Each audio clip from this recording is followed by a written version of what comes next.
Беспроводные наушники уже давно стали аксессуаром, притом довольно дорогим и модным. Понятно, что им его сделала корпорация Apple со своим маркетингом. И всем ясно, что конкурентов у них уже море. Большинство наушников топа представлены, разумеется, не в одном цвете, а в нескольких. Белый я покупал от того, что моя супруга предпочитает белый цвет так же, как и мои знакомые девушки. Места в топе будут исключительно по моим наблюдениям и тестам. Какие из наушников удобнее, востребованнее и комфортнее моим знакомым девушкам и женщинам, которым я эти наушники подбирал. И надеюсь, никто из вас не станет отрицать, что у мужчин и женщин разная физиология и антропометрия. За 3 года у меня было около 400 пар наушников, на них я сделал 200 обзоров и 22 топа. Этот топ результат наблюдений, но в нем, разумеется, только лучшее. Начнем. Tube 783, всем привет, вы на канале Польза.нет, меня зовут Саня. Ежемесячно я разыгрываю 5 Mi Band 5 серии за лайк, подписку и комментарий к любому видео. Подписаться еще нужно, кстати, на канал со стримами, чтобы участвовать. Конкурсов под конец месяца всегда много. Все условия в описании, сейчас в розыгрыше 15 девайсов. А сегодня я представляю вам топ-10 беспроводных наушников, которые могут понравиться вашей девушке. Или если вы девушка, они понравятся вам, скорее всего. И они все лучшие. Просто одни из них более универсальны, а другие менее. И сразу ссылки на все мои обзоры представленных моделей в описании к видео, как и ссылки с примерами, где их купить. Ну и не забываем, если на Али есть сейл, в моем телеграм-канале скидок, также ссылка в описании, стабильно выгружены промокоды на него, и именные тоже. 10 место Honor Magic Earbuds, или по-другому Huawei FreeBuds 3i, или по-другому Honor FlyPods 3. Три модели в разных цветах и с разным именем, но по большому счету одно и то же. У них немного странная работа сенсоров приближения, по-простому автопауза при вынимании наушника из уха, довольно скромная автономность, приличные габариты, марки кейсы, наушники. С дешевыми девайсами или странными мобилками наподобие Pixel 4 имеют рассинхрон в играх. И у них просто конский ценник в магазинах моей родины, хотя очень даже адекватный на Али. Лучший девайс-аксессуар, который выгружал за последние годы Huawei. Эти наушники интересны в первую очередь не хорошим звуком, комфортной посадкой, программой, анимацией, нормальным микрофоном, великолепной сборкой или качеством материалов. И даже не тем, что они могут быть подключены к нескольким девайсам без переключений. Основная их плюшка — наличие активного шумодава и функция прозрачности. И все это в одном флаконе за адекватный ценник. И ближний их конкурент с данной ценовой плюшкой стоит ровно в 2 раза дороже. Но чуть ли не самое главное в них — это упаковка. Большая царская хуавеевская. Если вы вдруг для подарка их покупаете. Комплект, инструкция, кабель зарядки Type-C, комплект амбушюр, гарантийный талон, наушники и бокс. Звуковод здесь необычный и под необычным углом. Бокс у них настолько большой, что довольно заметен в кармане. Бокс глянцевый, скользкий, но в меру. От тряски не откроется. Емкость 410 мАч,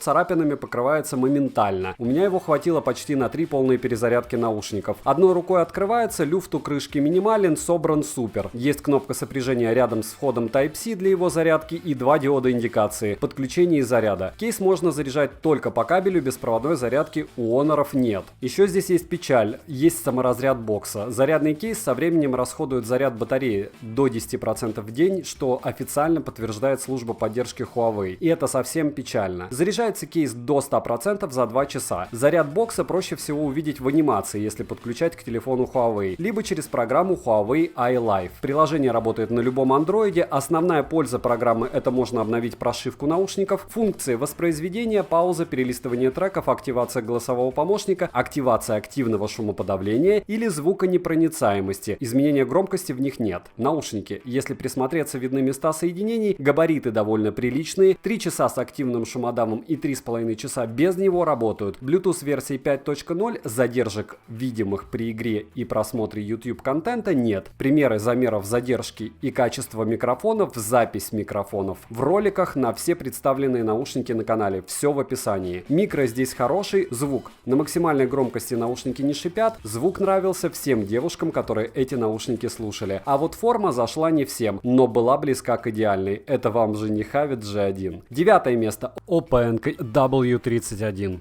Это у нас ультраэконом с качеством материалов премиум. Анимация с телефонами Oppo и довольно приличная пиар-компания. А за такую цену настолько стабильных датчиков приближения я вообще не встречал. Сразу два основных их минуса. Первое, чехол ужасен, и второе, пластик бокса топовый, но царапается моментально, нужно носить в чехле. Внутри упаковки инструкция, наушники, кабель для зарядки и сменные амбушюры. Звуковод маленький, амбушюры маленькие. Для звучания это минус, для комфорта, конечно же, плюс. Я бы даже сказал, это не до затычки, когда звуковод всего 2,5 мм в длину. Это, скорее всего, вообще не про звук. И как вы понимаете, с кастомными амбушюрами в бокс это дело будет помещаться со скрипом, а скорее всего помещаться вообще не будет. Бокс матовый, пластик приятный. Одной рукой открыть можно, но сложно. Зарядка проходит по кабелю Type-C. Емкость бокса 350 мАч, на 3 перезарядки наушников ее хватает. Люфта у крышки практически нет. В кармане бокс удобен. От тряски ушки не вылетают из бокса. Бокс в форме пудреницы, размеры вы видите, внутри диод состояния и кнопка для первого сопряжения. Как только открываете крышку, после первого сопряжения ушки моментально подключаются к последнему сопряженному девайсу. Защита от влаги и пыли, как и заглушки на входе для зарядки у бокса нет. В продаже 3 цвета, вес видите, кроме как в анимации в Color OS, заряд бокса, к сожалению, нигде не узнать. Плюшки же, кроме анимации, работают везде. И вот что они могут. 4 часа на 50% громкости отрабатывают они без проблем. Bluetooth версии 5.0, никаких обрывов и глюков. С Pixel 4, OnePlus 7T Pro и 11 Pro Max от Яблока у меня не было. Через две стены наушники ловили, кодеки только AAC и SBC. Сенсор приближения на борту работает отлично. Вынули из уха, пауза, вставили обратно в воспроизведение. Управление сенсорное, притом максимально убогое. Двойной тап по правому переключает на следующий трек, тройной активирует голосового ассистента. Двойной тап по левому наушнику переключает режимы звука, сбалансированный и усиление басов, которых здесь, кстати, и не особо и много. Также двойным тапом можно ответить на вызов и закончить его, плюс можно вызвать ассистента. Это одни из самых дешевых наушников топа с самым простым звучанием из затычек. Я ждал от них большего, но девушкам нравится, хотя физически подходят они опять же не всем. Вы же помните, что женский слух отличается от мужского. Женщины обладают высокой чувствительностью к распознаванию тональности голоса, в отличие от нас, мужиков. 8 место. Oppo Enco W51. Поддержка проводной и реверсивной зарядки у бокса. Активное шумоподавление на уровне топов мирового рынка. Уникальный дизайн, рабочие сенсоры приближения, быстрая зарядка и минимальная задержка. Пакинг очень приятный. Внутри коробки будет документация, 4 пары кастомных, но очень качественных амбушюр, кабель для зарядки Type-C, который лично мне не понадобится, бокс, наушники и все. Запаха химии нет. Пластик наушников и бокса по качеству не уступает AirPods Pro, но при этом он другой. Перфорированная надпись не дает выскальзывать боксу из моих рук. Заточка у наушников, конечно, под телефоны Oppo и их Color OS. Это не мешает им неплохо отрабатывать на телефонах других производителей. Бокс заряжается беспроводной зарядкой или по кабелю Type-C. Одной рукой открыть его можно. Внутри него индикация заряда и сопряжения. По цвету можно определить уровень оставшегося заряда. При активации единственной кнопкой функции сопряжения с девайсами диод мигает белым. Все просто. Если у вас телефон на Color OS, с точностью до 10% при подключении вам будет выводиться на экране анимация, на которой вы сможете узнать, сколько осталось в боксе заряда. Бокс заряжается любой беспроводной зарядкой, а также способен отрабатывать в режиме реверса с телефоном, которые это дело поддерживают. При тряске из бокса уши не вылетают, даже если бокс открыт. В кармане помещаются на отлично, форма, как говорят, располагает. Одной рукой открыть можно, как и одной рукой достать наушники. У бокса защиты от влаги и пыли нет, как у всех представленных в топе, в принципе, я не встречал бокса наушников, у которых она есть. Наушники подключаются сразу при открытии крышки бокса, 4 раза бокс наушники перезарядить может, управление происходит тапами, перелистывать треки можно только вперед, автономность 4 часа 10 минут на 50% громкости без активированного активного шумодава. Активный шумодав здесь посредственный, прозрачности нет, задержка в играх и YouTube незаметна, микрофоны хороши, для андроида звук отличный, высокие частоты не зажаты, с iOS работает не очень, уши отличные, но также подходят по размеру не всем, потому что фактически физически это копия W31. 7 место. Первые вкладыши в топе. Немного больше стандартных по размеру из самого простого пластика. Realme Buds Air Neo. Google Fast Pair, молниеносное подключение у них на борту. Программа Realme Link для обновления прошивки и переназначения значение тапов имеется, чип R1, игровой режим, 3 цвета, адский запас громкости и басы во вкладышах. 3 цвета в наличии, их первая версия была хороша, они убрали лишнее и снизили цену, и допилили ПО. Пакинг экономно, стильно, весело, пахнет клеем. Внутри инструкция, наушники, кабель зарядки microUSB и бокс. Да, microUSB, вы не ослышались, это единственные наушники в топе с такого рода кабелем для зарядки бокса, и беспроводной, конечно же, здесь нет. Инструкция нужна только для того, чтобы скачать программу по QR-коду Realme Link. Бокс относительно первой версии Air потерял в ширине миллиметр, у него исчезла беспроводная зарядка и разъем Type-C. Realme решили ударить по лютому эконому. В кармане выглядит странно, но не критично. Крышка при тряске не открывается, зазор у крышки космос, а вот люфт минимален. Пластик глянцевый, до AirPods как до космоса, но не самый дешевый. Емкость 400 мАч, на 4 перезарядки их хватает, главное оставили чип R1. Сборка бокса в Neo намного аккуратнее, швы меньше. Наушники практически такого же размера, как и их версия Air. Внутри вставили динамический драйвер уже на 13 мм, полууретановый титановый динамик, в обычной версии был 12 мм, исчез металлический ободок на ножке, и поэтому они стали больше похожи на AirPods. Для человека, не разбирающегося в ушах, практически неотличимо. Плюс они не ноунейм какой-то подвальный. В наушниках убрали датчик приближения, сенсоры у меня работают адекватно, но за неделю использования через программу новая прошивка прилетала целых 3 раза. По одному использовать можно, защита от влаги у них IPX4, и их мне топить жалко, могут умереть. Дождика они не боятся. С сенсорами можно вызывать голосового помощника, перелистывать треки, сбрасывать или отвечать на вызов, ставить на паузу и включать проигрывание, активировать игровой режим минимальной задержки. Bluetooth 5 версии через 2 стены у меня ловил, и по стабильности соединения с телефонами Google Pixel, OnePlus 7T Pro и iPhone 11 Pro Max у меня проблем не было. Как узнать заряд бокса, правда загадка, в программе его нет. На 50% громкости играют 3 часа. Мало, но терпимо. Задержка незаметна, микро неплохое, звучание без белого шума, даже есть бас. Лучше играют с айфоном, чем с андроидом, что странно. Удобные всему, кому AirPods немного маленькие. Эти будут в цвет, хотя на AirPods либо подобные по форм-фактору наушники можно, конечно же, купить за 50 центов накладки силиконовые, либо, кто совсем далеко пойдет, есть накладки пенные уже. И если вы используете пенные накладки, они однозначно подойдут для ваших ушей. Не именно эти вкладыши, а любые. 6 место. ZMI PurePods Pro. Я бы сказал, что внешний вид у бокса у них на грани, но не женский он. Но мы не бокс в уши засовываем, а по совокупности функционал, цена, они просто супер. Да, щелчок крышки бокса, конечно, не в Красную Армию, это, разумеется, не AirPods Pro, но лютая автономность в 10 часов, довольно приличные микрофоны, хорошее звучание, отсутствие микрофризов при работе и адекватный ценник, конечно, это заманчиво. Это не лучшие наушники по звуку, но звучание здесь очень хорошее. Здесь не лучший активный шумодав, но в отличие от модели Oppo X, он здесь довольно ощутимый. Очень низкая, по моим ощущениям, задержка в играх, по мне даже комфортнее, чем в AirPods Pro. Изменение громкостью и анимация с моим новым Poco X3 NFC отрабатывает. В комплекте наушники, 2 пары сменных амбушюр, по мне, конечно же, ужасного качества, но зато беленькие. Кабель для зарядки бокса Type-C, USB-A. Не думаю, что он вам понадобится, но лишним не будет. Бокс для зарядки, инструкция. Распаковали, зарядили. Первое, что делаем, это скачиваем программу. Скачали. В наушниках есть сенсор приближения, работает хорошо. Вынули, автопауза, вставили, включилось воспроизведение. Шумоподавление и функция прозрачности на борту. Работает при этом заметно. Не как AirPods Pro, но близко к уровню Huawei FreeBuds. При том, что функции не активировать, пока наушники не окажутся у вас в ушах. Одно ухо с шумодавом не работает. Есть функция адаптивного шумоподавления и громкости. Они находятся в лаборатории. По мне, пока очень сырые. Есть возможность отключить сенсор приближения в программе, что крайне удобно. Анимация на Poco X3 NFC глобалки у меня работает без проблем. Можно искать наушники через программу. Управление нажатиями. Длинным нажатием можно выключить или включить наушники. Зарядка через Type-C и плюс беспроводная зарядка у бокса есть. И за эти деньги по факту здесь просто супер набор. Автономность 9 часов 37 минут на 50% громкости без активированного активного шумодава. В игровом режиме задержка минимальная. Вообще незаметно. Хорошие микрофоны. Звучание половину благосферы приводит в неописуемый восторг. Мне просто нравится. Физически подходит 4 из 5 девушек на 100%, остальным на 90%. 5 место. Oppo Enco-X. Apple создает идеальную форму наушников. Мы можем спорить, насколько она эстетична, но однозначно только то, что по габаритам она минимальна. Все пытаются эту форму удачно скопировать. И, разумеется, добавить большую автономность, расширенный функционал и приправить это индивидуальным дизайном. Плюс цену постараться сделать ниже. У Oppo это получилось. Они сделали свои наушники немного, но меньше, чем AirPods Pro. Притом у них больше автономность, можно менять громкость прямо с наушников и гибридная система воспроизведения музыки, функция мультиподключения на борту, беспроводная зарядка бокса и много всего хорошего. Bluetooth, кстати, версии 5.2, что супер круто. Вскрыли коробку, внутри бокс для зарядки, наушники, 3 пары сменных амбушюр, кабель для зарядки, инструкция. Бокс. Щелчок у крышки более агрессивный, чем у AirPods Pro. Бокс здесь с довольно клевым металлическим ободком, сам глянцевый, в руке удобен. Заряжать бокс можно как по кабелю Type-C, так и беспроводной зарядкой. Продаются наушники, кстати, в 3 цветах: зеленым, черным и белым. Бокс емкостью более чем внушительный, на 535 мАч.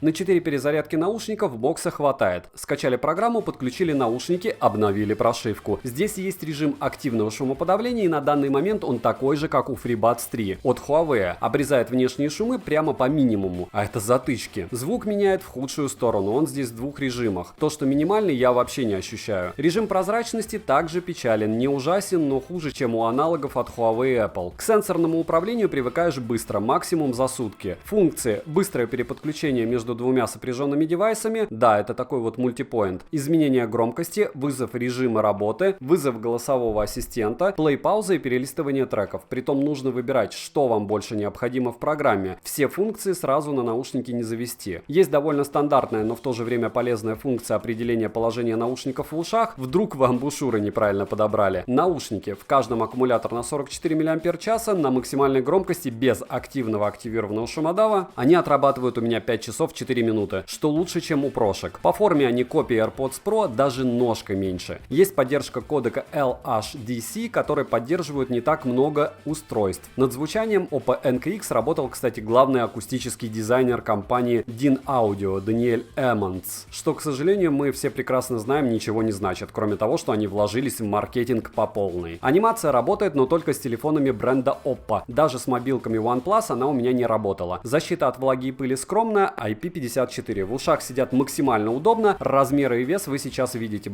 Bluetooth версии 5.2 позволяет вообще не замечать задержку. Очуменный запас громкости, не особо хорошо выводят они низкие частоты, хуже по звуку, чем AirPods Pro. И ценник на них совсем неприличный, учитывая бренд, хотя в 2 раза дешевле прошек. 4 место. Huawei FreeBuds 3. И здесь все просто. Если у девушки телефон Huawei или Honor, однозначный выбор эти наушники. Если нет, помните, что именно их ножка может многим мешать. Упаковка просто отличная. Комплект стандартный, бокс, наушники, кабель, документация и зарядка. Я купил в белом исполнении, в продаже есть еще черные и красные. К плюсам отнесу быстрое сопряжение с Android устройствами, я бы даже сказал молниеносное. Bluetooth версии 5.1, еще один несомненный плюс — это звучание. Это одни из лучших по звуку вкладышей, которые я встречал. Скажем так, они в топ-3 по звучанию, при том, что с половиной моих устройств они лучше всех. Хотя это не значит, что сейчас нужно всем лететь в магазины, чтобы их купить. Мы ведь все знаем, что даже топовые вкладыши будут пусть и с 14-миллиметровыми динамиками звучать хуже, чем средние затычки в 3 раза дешевле. Все здесь хорошо, и бас в наличии. Звучание чистое и правильное, запас громкости великолепный. По ощущениям, правда, вау-эффекта от них нет. Ну, лично у меня, потому что я много чего тестирую. Кодеки в ушах, кстати, AAC и SBC, плюс родной от Huawei. Очень шаманские активные шумода, в 4 часа на максимальной громкости они отрабатывают, что для топа мало. Помним про ZMI с 9 часами. И их примерить и оценить можно везде. Практически все, что можно выжать из данного форм-фактора, эти наушники выжимают. И не забываем подписываться на канал с колоколом и участвовать в розыгрышах. Стримы с ответами на вопросы, кстати, в 6 часов вечера каждое воскресенье. Приходим и общаемся. 3 место. Последние полноценные затычки. Новинка 2021 года. Звук лучший в этом ценовом сегменте и даже лучший, наверное, чем все затычки до $150. С чем угодно. Быстрое переподключение. Анимация для телефонов Meizu. 6,5 часов без активированного активного шумодава. Это все Meizu Pop Pro. Достойные микрофоны, и если их не слушать, то может показаться, что это жалкое подобие AirPods Pro, притом с не лучшим пластиком, но это не так. Белый глянцевый цвет наушников и кейса, система активного шумоподавления ANC 3-го поколения с 3 установленными микрофонами способна компенсировать шум громкостью до 35 дБ. Не космос, но хорошо. И да, она хуже, чем у яблочных прошек. Качественное исполнение, но швы соединений видны. Динамик диаметром 10 мм с подвижной катушкой и композитной диафрагмой, обеспечивающей бесподобный звук в данной ценовой категории. Это я сейчас еще раз не шучу, я и правда так думаю. Но при этом всего 3 комплекта сменных амбушюр, которые не всем подойдут, чистая копия внешнего вида яблочных прошек, и это хорошо. Бокс перезаряжает наушники почти 3 полных раза. Автономность с активированным активным шумодавом 5 часов 20 минут. Очень хорошие микрофоны, и из затычек до $90 это однозначно мой выбор для подарка, но они не вкладыши, плюс бокс довольно странного вида. Второе место AirPods Pro. Про них нечего особенно рассказывать, даже если они не зайдут, более дорогие подарки это уже для аудиофилов. Уши и правда суперские, из всего топа у них лучшее управление, микрофоны и материалы. Они задают тон всему миру беспроводных наушников, их все копируют, но они ближе к затычкам, чем к вкладышам, поэтому многие девушки склонны выбирать не их, не всем они удобны. Подробно про них можно посмотреть в любой рекламе на YouTube или в моем обзоре, он там на 12 минут, очумейте слушать. По факту это эталон технических решений для премиального масс-маркета. Если у вас яблочный телефон, либо они, либо ничего. Во всяком случае для подарка, если денег хватает. Первое место Vivo TVS и Vivo TVS Neo. Вкладыши, которые никак нельзя назвать посредственностью. В Vivo TVS Neo нет кодека aptX, но есть aptX адаптив. В Vivo есть aptX. И про них можно рассказывать вечно. У них лучший универсальный звук в сегменте вкладышей. Исключая мобильники бренда Huawei, с ними Huawei FreeBuds 3 все-таки играют лучше. Хотя по форме они менее удобны. Отличный внешний вид, море фанатов. Как и у всего на рынке также встречается брак, но по звуку уши уникальны для вкладышей. Градиентная окраска кейса у первых Vivo, 5 часов автономности на максимальной громкости, размер кейса меньше AirPods-овского, опять же у Vivo первых, 2 емкостных датчика, которые отрабатывают как сенсор приближения, только надежнее, и Qualcomm-овский Bluetooth версии 5.0 с двухъядерным процессором на борту. И опять же напоминаю, что Vivo TVS обычные поддерживают кодек aptX. Быстрая зарядка за 15 минут в кейсе дают 2 часа звучания. Влагозащита, изменение громкости прямо с наушников. Сигнал передается от смартфона сразу на оба наушника, как у большинства новинок, а не через главный. И из вкладышей я бы однозначно брал их. Вне топа и мест. Первые и вторые AirPods. Если не думать, или вы покупаете наушники к айфону, брать однозначно их. По габаритам и простоте их никто до сих пор не переплюнул. Они первые и они лучшие, но не с Android устройствами. Экосистема решает. А из гибридов, и их ужасно сложно найти, но в розовом цвете на Али их полно. Это Oppo Enco Free. И поверьте мне, если они вашей милой девушке не зайдут, да и такое возможно, вы однозначно будете их носить сами, с огромным при этом удовольствием. Резюмирую, у меня здесь 3 фаворита по цене и качеству. Meizu Pop Pro, Vivo TVS и Oppo Enco Free, но на вкус и цвет. Не забывайте подписываться на мой телеграм-канал со скидками, я туда выкладываю то, что либо сам купил, либо планирую. А как вы можете заметить, по почти 8 сотням роликов на канале покупаю я неприлично много и беспардонно выгодно. Шопоголик без чуйки низкой цены, смерть финансам. Подписывайтесь на канал с лайком и колоколом, пишите, что еще купить на обзор и с чем согласны или нет по топу. Приходите на стримы по воскресеньям, отвечу на все ваши вопросы или скажу, где искать ответ. Спасибо за просмотр, девайс сюда или нет, польза нет даст ответ. Добра и удачи вам, дорогие друзья.